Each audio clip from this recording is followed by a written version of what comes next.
Alright, we're back at Fort McHenry. I know that was short before, but it was really windy and cold. Where we're standing now is inside the fort, and this direction here where I'm pointing is where the ocean is, so that's where the bombs would have been coming from.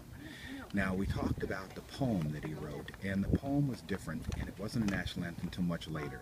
The first time it was published was on the 20th. Remember, it was 1814, and it was the 20th, so September 20th, it showed up in the first newspaper, but it didn't become popular right away.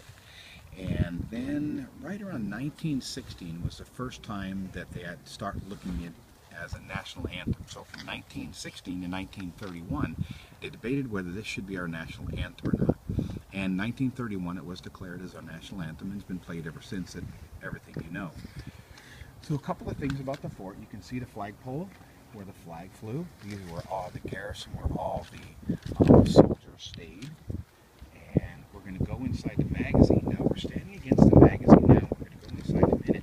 What's interesting about the magazine is a bomb actually hit that and went through the roof of the magazine with thousands and thousands of pounds of gunpowder. And because it was raining, they believe it didn't go off, so it was a dud. And so luckily it saved the fort. Otherwise the whole fort would have blown up. So we'll go inside there real quick. In just a minute. We have visitors here. Luckily there aren't a lot of people here today because it's really cold. Yesterday we went and saw the flag that flew over it at the Smithsonian. Now, you know, we spent a lot of time at the Smithsonian Institute for the flag, and the flag at the time had 15 stars and 15 stripes. It was called a garrison flag, and it was 30 by 42 feet when it was flying here. So it was 30 by 42 feet. So it was a huge flag. And we'll go inside the garrison here. So it's kind of dark in here, but this is where they stored all the powder, so it was always dry. This is a powder magazine. So we talked about the flag, and the flag was 30 by 42 feet. Well, the family that had it here, the garrison commander, actually took the flag and began giving pieces away. And he gave away one of the stars, so now if you look at it in the Smithsonian, there's 14 stars instead of 15, and it's considerably smaller. And what's good news is Mrs. Paun is going to come to the class, and she's going to give you a class sometime on where the flag was, what happened to it, how it was repaired, and what it looks like now. And Miss Fricker was there and saw it being repaired several years ago. I don't know what year it was, but several years ago. So we'll go back outside for a minute, and we'll talk about some of the interesting parts about Francis Scott Key.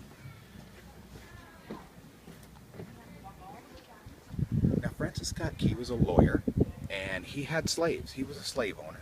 He had at least 6 slaves that they know of, but he was a fair guy because he treated his slaves the best that they could at the time. And as a lawyer, he defended slaves that ran away from the owners and thought they had a legal right to be away. But he also represented some of the masters that slaves ran away. So he did both, just like lawyers do. He played both sides, and he was pretty fair at the time. Now, what happened to the fort after the War of 1812 is it became a fort for prisoners. It was a prisoner of war place, and they put Confederate soldiers here, and they put political prisoners here as well during the Civil War. We talked about the Civil War, so this was a prison. And what's really interesting here is I got a couple of notes on it that from that. One of Francis Scott Key's grandsons was a newspaper owner in Baltimore, which is right around here, and he was interned here as a prisoner of war. So Francis Scott Key's grandson was a prisoner of war here for a while. Also, one of his sons, Francis Scott Key's sons, was killed by a man named General Sickles. General Sickles, we talked a little bit about at the Civil War battlefield Gettysburg, if you remember. So at the Civil War battlefield at Gettysburg, General Sickles had an important role there and won the Medal of Honor. Well, actually, General Sickles got in an argument with one of Francis Scott Key's sons and actually killed him, shot him, and it was the first case of insanity that was tried in the courts, and he was acquitted. So a couple of things. Francis Scott Key's grandson was held here as a prisoner of war during the Civil War, and also that one of Francis Scott Key's sons was killed by General Sickles, who we talked about at the Battle of Gettysburg. So that kind of covers everything here on where in the world is Paun. I know you have a lot of questions about the deaths in the war, and we have a little bit of information on the deaths.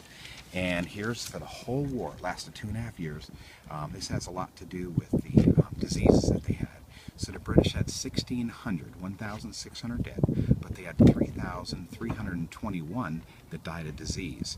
They had 3,679 that were wounded.